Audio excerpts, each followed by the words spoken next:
Rear Admiral Thomas M. Dykers retired. Submarines in wartime are relentless destroyers. The tragedy reenacted in this chapter of the Silent Service involves a heartbreaking miscarriage of intent. The destruction had repercussions, harrowing repercussions, which required a submarine wolf pack to play an entirely different role. Let's single up the lines and get underway with the USS Pampanito.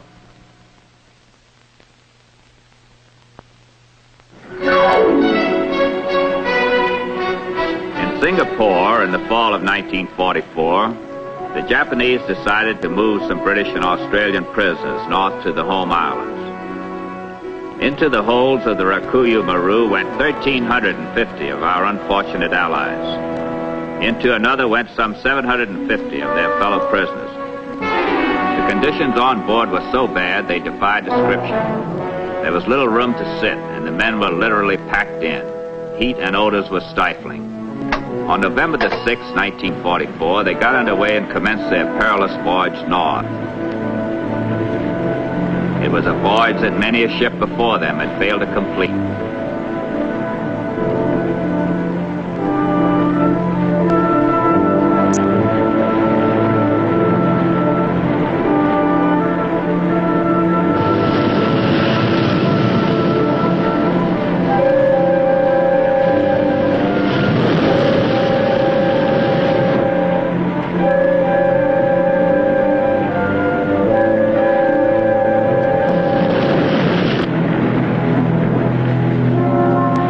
States submarines were roaming in wolf packs, such as Ben's Busters, headed by Lieutenant Commander Ben Oakley, skipper of the USS Growler.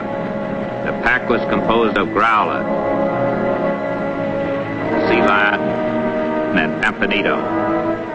Our story concerns the Pampanito, so let's meet her skipper, Lieutenant Commander P.E. Summers from Lexington, Tennessee, in the Naval Academy class of 1936. Downscope. Our executive officer was Lieutenant Commander L.L. Davis from Charlottesville, Virginia.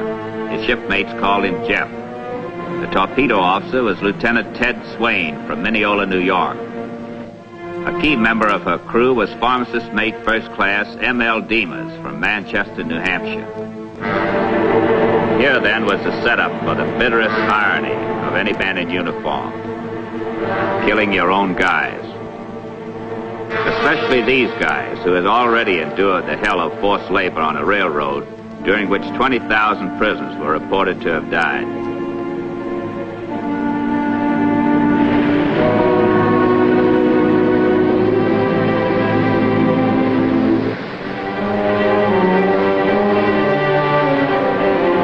On September the 12th, 1944, the Busters pounced on some ships in the South China Sea. As far as they knew, it was just another northbound convoy.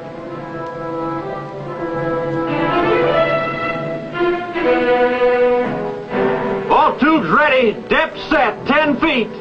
We'll shoot now. Stand by.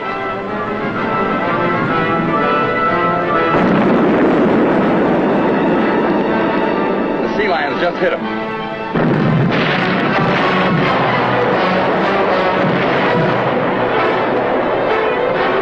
They're scattering. Right full rudder. Secure the tubes. First the Growler, and now the Sea Lion beats us to them. It's gonna be slim pickings for us if we ever get a shot. How many ships left in the convoy? 2, 3, 4. 4 plus the escorts. Steady on course 000. All ahead full. Steady 000, ahead full. The Buster's certainly living up to its name. Well, there's still 4 of them left. Can't we get an attack in? Yeah, I think so. We're running up ahead of them now. This business of getting ready to shoot and having somebody else snatch the target away is getting kind of stale. The biggest one's still up there, just waiting for us, Ted. I thought we were pretty fast on our feet, but we're sure in good company. They go after a convoy like they was trying to end the war tonight. You gotta hand it to them for teamwork. The Growler goes after the escorts. The Sea Lion moves in after the ships. The radar shows 2 of the escorts gone. Yeah, they look like a destroyer and a frigate. Well, there's still 3 or 4 up there. That's plenty to make it interesting. It's my guess we'll intercept in about an hour.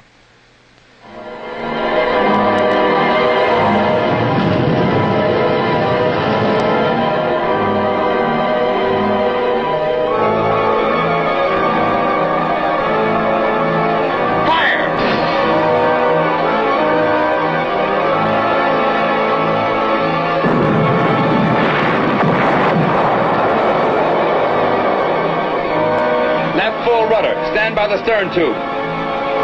Left full rudder. Higher.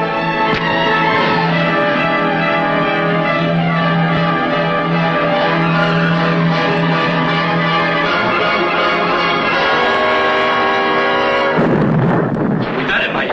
Steady now, not just what happened. There goes the big transport. We got 3 of them, including the transport. Hey, we got 3 of them, including that big baby. Open our hatches! Easy now. They'll open them. Sure they will. Supposing they don't! Give them time.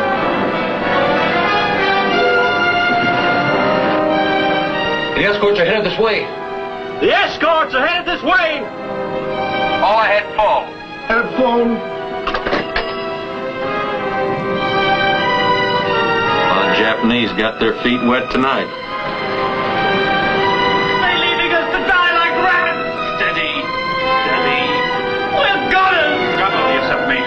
Look, if some of our lads were up on deck when we got hit, they'll open the hatches. They'd better hurry, we're going down! They'll catch me, lad. Just hang on a bit longer. Hurry, the hatch. Open the forward hatch. Thank God.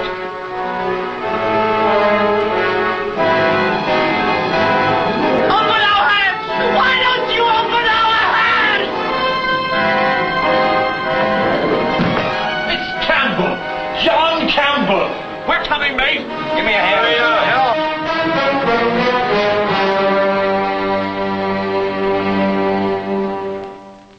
The busters had decimated the convoy, but for the next 36 hours they combed the ocean looking for the remnants before they reluctantly retraced their steps. On September the 15th, 1944, 3 days after the attacks, the Pampanito was again passing through the area.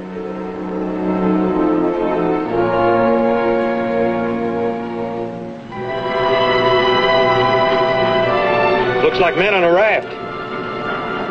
I hate to leave them, but we don't have space on here for survivors. Well, I don't feel bad about it. They sure wouldn't fish our people out of the water. Left full rudder. Left full rudder. Don't leave us, Yanks! Don't leave us! They're British or Aussies. Right full rudder. Steady on original course. Right full rudder, steady on original course.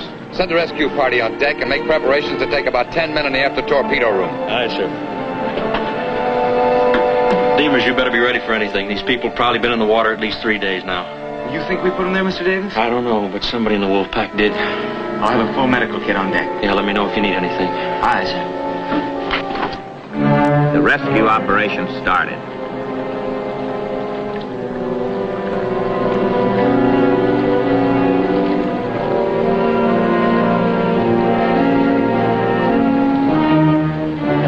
These were the poor wretches who were taken aboard the Pampanito.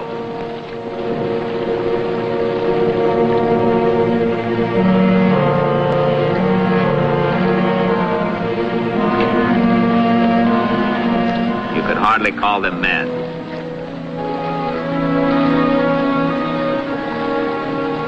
These were the hardy, and still possessed of enough life when they left Singapore to be useful in the mines of Honshu. 2,100 had been in the holds of ships in the convoy. They had been weakened by many ordeals, and after 3 days in the water, their condition was desperate. Good for you, Yanks. I knew you'd pick us up. I'm all right. Here. This will remove the oil. Now use a soft cloth and be careful or the skin will come right off. Don't use anything rougher than this.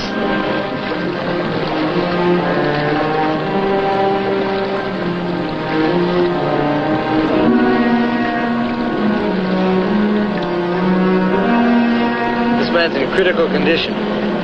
Get him below decks as soon as he's cleaned up. Handle him carefully.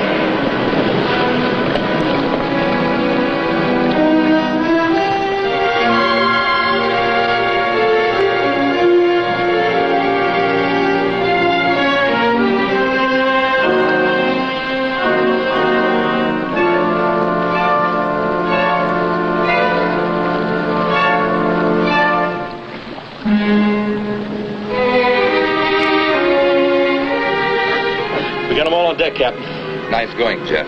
Keep your rescue crew on deck. There's plenty more out there. Right 20 degrees rudder. All ahead standard. Right 20 degrees rudder. All ahead standard. Better get your first group below. We'll move as fast as we can, Captain. Deemer says in addition to exposure and salt water sores, they got pellagra, beriberi, malaria, practically anything else you can get in the tropics. It'll take us 5 days to get them to the hospital in Saipan. If we can keep them alive that long, the doctors may be able to pull them through. It's going to be a rough job. We can't do too much for them, Jeff. It may have been our torpedoes. I know what you mean.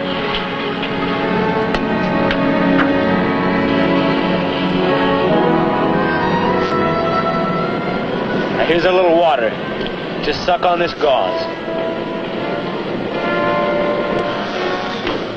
Get these men below right away. There's lots more coming.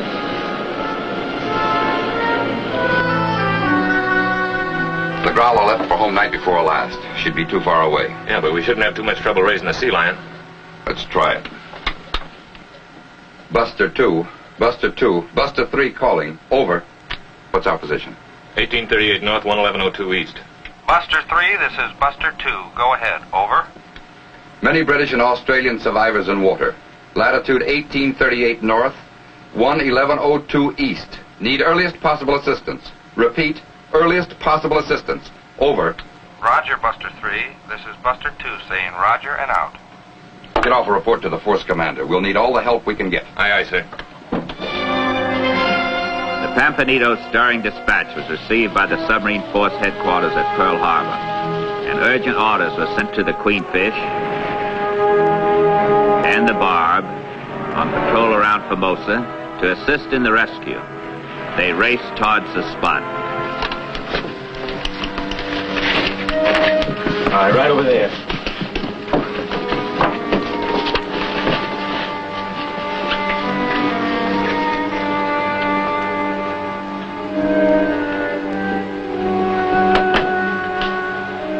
How is he? He's almost gone. Maybe we can bring him around. Let's have a look at his dog tags. John Campbell of the Gordon Highlanders. Do you need anything? Well, we have some penicillin, but not nearly enough. Oh, we're gonna need it badly. There's not much we can do about that now. I guess not. The narcotics in the captain's safe. We're gonna need them all. I'll get them.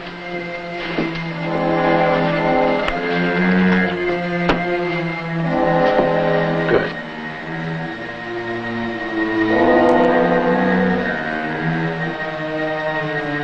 We'll need another one. Lend a hand below. Here comes another one. There's no more room down here. Well, make room. There's lots more coming. If we have to, we'll stand up all the way to Saipan. This one's ready to go below.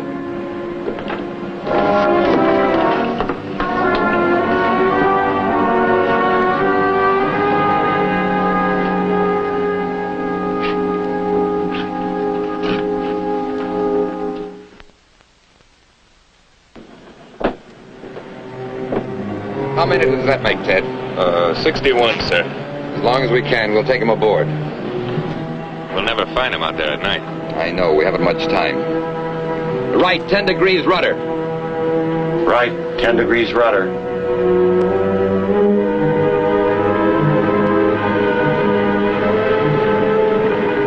Before dark, the Pampanito took aboard 73 pitiful survivors. Hundreds were still in the water. But with a crew of 89 officers and men, she no longer had room for a single additional man. The Sea Lion arrived in the area and continued rescue operations. The Pampanito left for Saipan at her best speed in a race against time. The problem now was to keep them alive.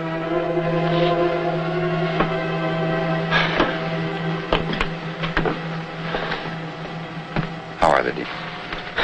I don't know, Captain. Many's the time I wish I were a doctor. I never felt so inadequate before. Look at all. Completely dependent on me. And I don't even have the medicine they need. There are not many full-fledged doctors that could do better. I've always thought you were the best pharmacist mate in the Navy. Thank you, sir. What they need now is luck. Oh, we've got to have that penicillin. If we don't get it in the next few days, we're going to lose a lot of these boys. So in each 12-hour period, we'll stand watch for 4 hours, nurse for 4 hours, and sleep 4. Each man will be assigned 3 survivors to nurse. We've pulled out of the combat area, and our objective now is to save these lives. So let's give Demas all the help we can. Aye, sir. The men worked in shifts in a continuous nursing watch. They gave them water a little at a time, but often. Then a little soup in an effort to overcome their critical dehydration. They even donated their own clean clothes, and after 36 hours, the system set up by Demas and Lieutenant Swain commenced to pay dividends. Some were better, but others were worse. It was a grim fight for Demas. Possessing the only medical knowledge on board, he couldn't stop.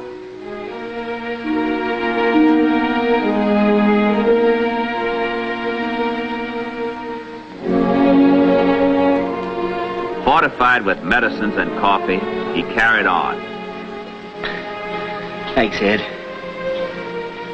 Campbell still hasn't reacted to the shock. If anything, he's weaker. Better start massaging his arms and his legs. That might help some.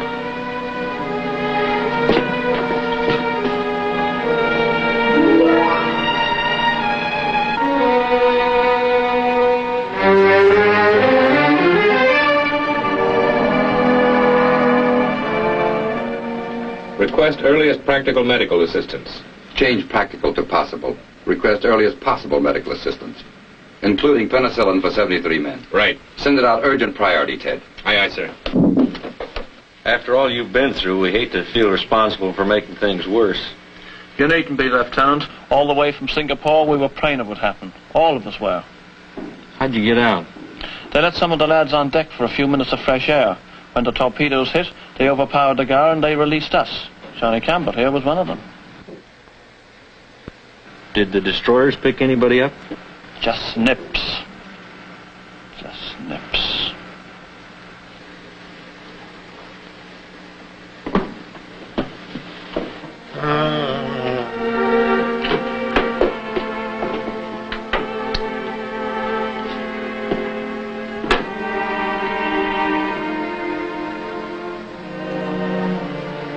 It's gone.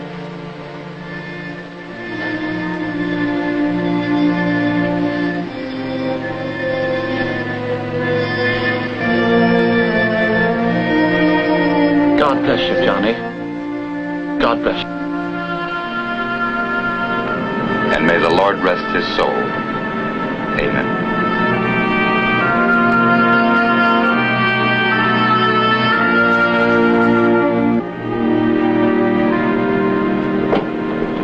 Captain, the survivors want to know if you'll come into the after torpedo room.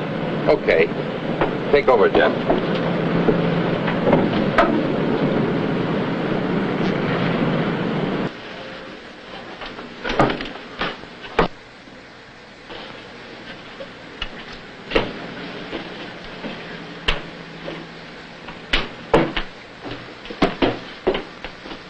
I've never made a speech before, but since the Almighty's given me a little more strength than the others, I'm going to try. A few days ago, we were drifting on rafts with all hope gone. Many of our friends took their own lives to end the agony. Then, along came this good ship, the Pampanito, with a wonderful crew and a skipper with a heart of gold. And Doc Demas here. He may not have his diploma, but he'll always be the greatest doctor in the world to us. It's been a long time since we've seen a friend. The Lord must be trying to make it up to us. We've never had a friend like Doc Demas. No one has.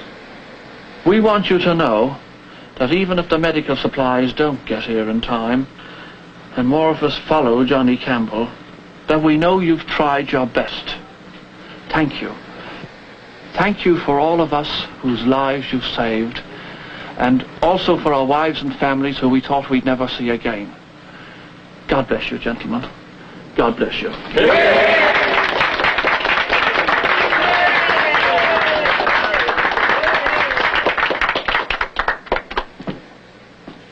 I have heard a lot of speeches, but never one to compare with that. None of us will ever forget it. It was a heartbreaking thing to learn that we had torpedoed our own people. But the fact that we managed to save you will help. Day after tomorrow, we'll be in Saipan. And I can only promise you one thing, that you'll have more room to move there. We won't know what to do with it, Captain.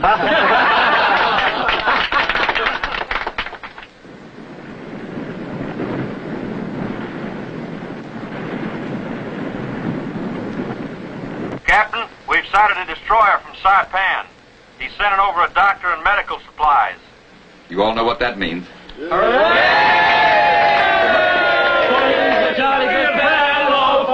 a jolly good fellow, for he's a jolly good fellow, and nobody can deny.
I'll be back in a moment with our special guest.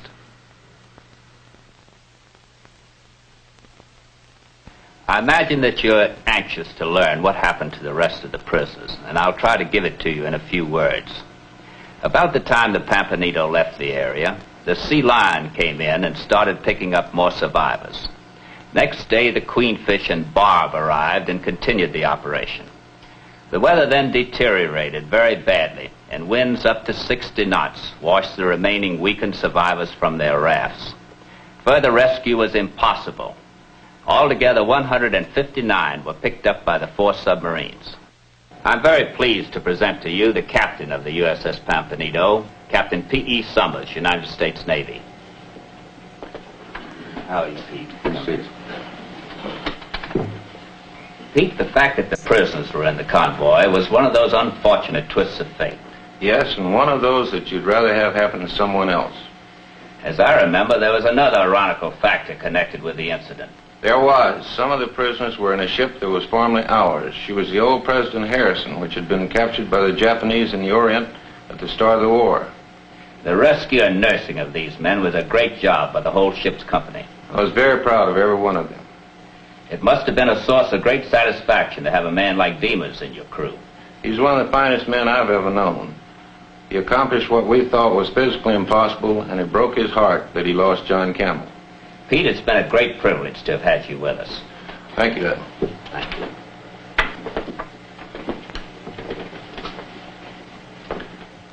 Be with us when the Silent Service reenacts another thrilling submarine story.